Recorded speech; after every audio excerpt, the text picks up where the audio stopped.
galing na trabaho. Hirap maglakad. Lalakad ako is weather ngayon is plus 3, plus 5. Saka speed jacket ako.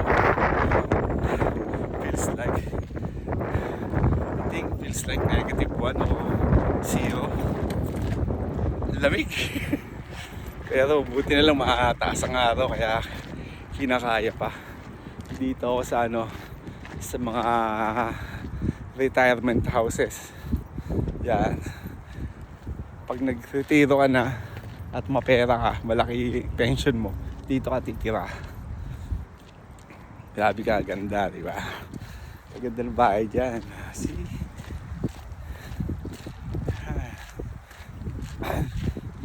Yan. Senior community. Yung mga mayayaman, mga matatawa ng laki pension sa pagtumanda ka na. Ayan, senior community. Yes, yan. Yun. Tapos to, golf area. Ice. Yelo pa rin. Itahan nyo yun, may yelo pa rin sa daan. Kasi malamig pa eh. Kamali ako na sinot na jacket. Walang sasakyan. Lakad ulit eh. Ang yaman ng mga tao dito. Pero mga matatanda nakatira dyan. Yan. Ganito kakaiba sa pagkakaiba ng Pilipinas at Canada. Sa Pilipinas may masasakyan kang jeep. Pag wala kang sasakyan, mura. Dito pwede ka mag-taxi pero ang bayad ng taxi sa amin mula Derek hanggang bahay namin is $15. So ganun. Medyo mahal. Kung convert mo siya ng peso, nasa 700, 400, 500. Ganyan. 500 o 600. Sayang, diba? Di maglakad ka na lang, tiis ka na lang. Dito, mas mapaglakad dito kasi tahimik. Wala mo ng asong gala. Mo nakasalubong lang dito mga wild animal pero hindi ganun ka wild kasi mga maliliit lang sila. Nakakatawa na dito kasi nangahabol siya. Pero pag ganitong liwanag wala naman siya. Tutulog yata yun. Yan, yan. Tapos dito yung cremation yata. Cremation. Kita niyo pa. Yan. Pag na-dedo ka dito kay King Lamig. Marami naman sila dito. Siguro 3 o 4. Pero dito, hindi ako sure ah. Dito sa Museo. Yan ah. Funeral home. Yan. Nagasa na daliri ko. Alamig pa din. Anti kasi na daliri ko. Alamig. Buti lang doon nag-bike. May bike ako eh. Bike sana ako. Kung nag-bike ako na kuyari. Tapos wala kang gloves. Naninigas yung kami. Kasi weather ngayon dito sa Canada is spring. Pero nag-i-snow pa rin paminsan-minsan. Minsan mababa ang temperature. Nasa -5. Negative din. Ngayon tumataas na siya. Kasi springtime na eh. Spring season na eh. Pero feels like ano pa to, mukhang -1 o 0 to. Yan. Mataas lang ang araw. Kaya hindi siya naglalaban yung init at lamig. Ang problema, ang lakas ng hangin. Kaya sobrang lamig. Ang gulo, no? Hindi ko ma-describe yun. Kung nilalamig na pa ako, naiinit. Pero malamig talaga. Hindi biro malamig. Yung mga hindi pa nakakapunta dito sa Canada, malamig talaga. Kaya dito, transportation dito, kotse talaga. Yung mga bus pero hindi ko nakakasakay ng bus. Hindi ko alam paano mag-bus papuwi sa amin kasi wala naman dumadaan naman sa amin. sa street namin walang dumadaan na bus. Kaya hindi ko alam yun eh, paano mag-ano. Kasi dito, ang bus dito may oras. Kailangan naabangan mo siya. At kailangan dito may barya ka. Hindi yata pwede yung tap dito yung itatap mo yung card mo. Kailangan dito may pera kang ano, may coins ka. Ayan o, golf course to. Ayan. Pag dumadaan ako dito ng gabi, nakabal sa dilim. Kasi nakakakita ako dito ng mga tapon. Tapos yung mga box yung parang aso. Pero mas maliit siya sa aso.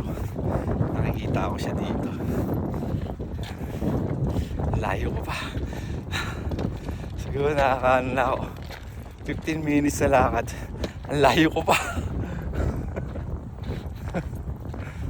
Kasi pag nilalakad ko simula sa amin hanggang trabaho ko, nasa 25 to 30 minutes. Pag mabilis ako maglakad, 25. Pag papetik-petik ang lakad ko, 30 minutes. Kaya na bahala mag-isip kung gaano siya kalayo. Ganito kasi ano dito eh, malayuan. Kaya kailangan dito may kotse ka. Kaya lang naman ako walang kotse. Yung asawa ko may trabaho. Yung anak ko, isa may trabaho, may school. Kaya ito, lakad ako. Ano ako, enjoy. Nakaka-relax, nakaka-refresh ng utak. Mahilig ka mag-isip. Para makawala yung iniisip mo. Hindi tumingin-tingin sa tanawin dito. Kaya sa Pilipinas, di mo makikita yung mga ganitong tanawin eh. Makikita mo lang yan pag pumunta ka ng probinsya. See? At dito, disiplinado ang tao. Kapag may nakita sila naglalakad na nakakotse ka, nagmiminor sila. Bumabagal sila. Hindi sila yung tumatakbo ng mabilis. Hindi ka tulad sa Pilipinas. Kahit nasa pedestrian ka na, naglalakad, babanggayin ka pa, sagasaan ka pa. Dito, hindi ka naman tao dito. Ewan ko lang sa mga big city, ewan ko lang sa Toronto, sa Vancouver. Kasi, yung one time nanood ako ng news eh, ng news dito sa Canada, pero ano siya, Filipino news. May namatay eh, na binangga eh. So nga, hindi ko alam kung sa pedestrian siya, sa pedestrian siya binangga. Pero na-hit and run siya, patay siya eh, Pilipino. Dito hindi naman kami masyado natatakot kasi wala namang ganong dito sa lugar natin. Kasi sa probinsya rin to sa akin, sa Mosjo. Pero malaking ano na to, malaking city na rin to. Hindi lang ganong napakalaki, pero malaking city na rin to. Siguro mga parang ano to, silaki nito Maynila. Yan. Tapos yan mga apartment. Mga apartment ng Indiano.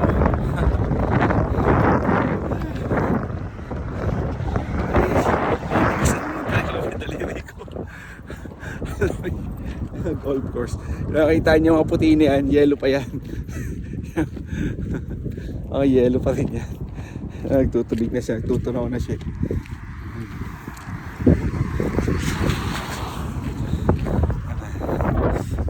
April lang may yellow pa rin. Sabagay, isa natatapos ng yellow na to, May eh. Kaya ang April, May dito medyo may lamig pa rin. Hindi na ganun kalamig na negative, pero mararamdaman mo pa rin. Mas malamig pa to sa Baguio ah. Baka iniisip nyo parang Baguio lang to, mas malamig pa sa Baguio to. Kasi yung temperature, mga weather nito, baka ano to, kundi -1, 0 o kaya 1 and 2, ganito. Medyo ikalamigan pa rin. Hindi siya, ayun o, tren yan, daanan ng tren, railway yan o, Canadian National Railway Service. Luman-luma ano, pero gumagana pa rin yan. dinadaanan pa rin yan ng tren. Luman-luma na. Pero dadaanan pa rin ng tren yan. Ako ang putik dito. Gusto ko baka mabangga ako dito. Putik. Medyo delikado ito yung ano ko. Ano na mga sakit to. Doon. Makipot tong daan na to eh. Diyan ako sa taas dumaan. Pero buti walang dumaan ng sakyan. Okay lang. Medyo malapit-lapit na ako.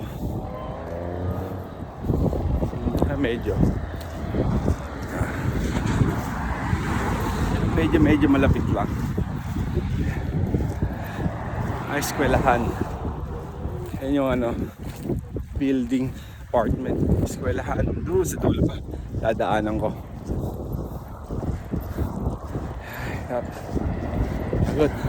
So yan, nakaka 10 minutes na akong video. Good luck na lang sa inyo. Mga gustong pumunta dito sa Canada. Ganito buhay dito sa Canada. Masarap na malungkot. Mahirap na masaya. Pero worth it naman. Kasi mataas ang sweldo mo, diba? Pero nga lang, uy, convert mo.